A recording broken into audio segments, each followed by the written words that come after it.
Habang mura pa ang presyo, sinamantala ng ilang mamimili ang mag-early Christmas shopping ng mga pang-dekorasyon.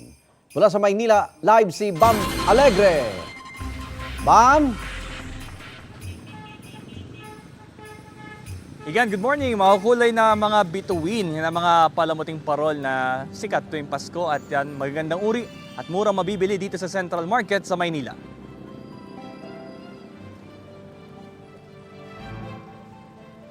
Maaga pa lang, bukas na ang ilang mga stall dito sa Central Market. Malapit yan sa Quezon Boulevard. Handcrafted at primera klase ang mga likha, hindi rin taga. At makakasuporta pa sa kabuhayan ng mga taga rito. Halimbawa, yung maliliit na parol, 40 pesos yung nakikita ninyo ngayon. At sumunod na size is 140 pesos. At yung mas malaki na gawa sa plastic is 200 pesos. Meron din tinatawag na tala na gawa sa plastic at pwedeng lagyan ng ilaw. Nasa 1,800 pesos ito. Yung magandang uri naman ng kapis, meron na mula 1,800 hanggang 3,500 pesos ang halaga. Depende sa laki.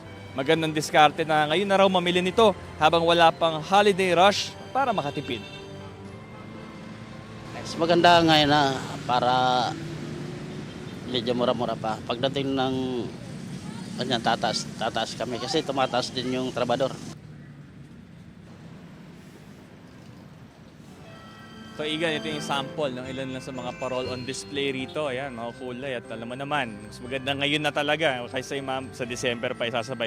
Ito naman yung sample ng tala na sinasabi natin kanina. So plastic at pwede lagyan ng ilaw.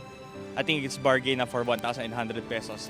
So ito ang unang balita mula rito sa Maynila. Bam Alegre para sa GMA Integrated News. Igan, mauna ka sa mga balita. Mag-subscribe sa GMA Integrated News sa YouTube. Sa mga kapuso abroad, subaybayan nyo kami sa GMA Pinoy TV at sa www.gmanews.tv.